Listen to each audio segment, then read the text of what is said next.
Libu-libong pasahero ang stranded sa mga pantalan dahil sa epekto ng bagyong Kabayan na humina na at isa na lang low pressure area. May report si Chino Gaston.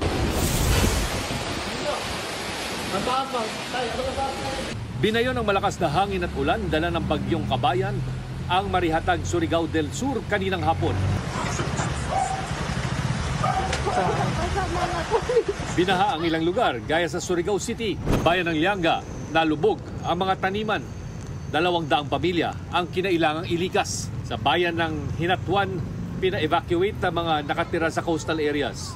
Tuloy naman ang simbang gabi kahit masama ang panahon. Ay nga unta dili protektahan unta nga atong lungsod sa kalamidad. Unta ipahilayo sa Ginoo.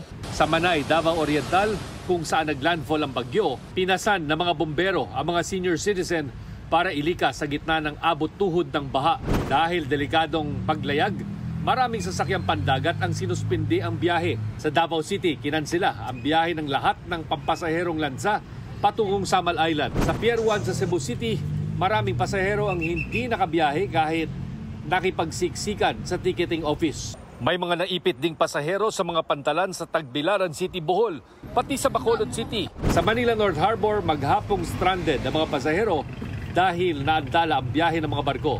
Ayon sa Philippine Coast Guard, mahigit 5,000 pasaherong papuntang Visayas at Mindanao ang stranded dahil sa mga kanseladong biyahe. Kinansila naman ng 12 flights sa Mactan Cebu International Airport na papuntang Siargao, Surigao, Ozami City at pabalik. Chino Gaston nagbabalita para sa GMA Integrated News.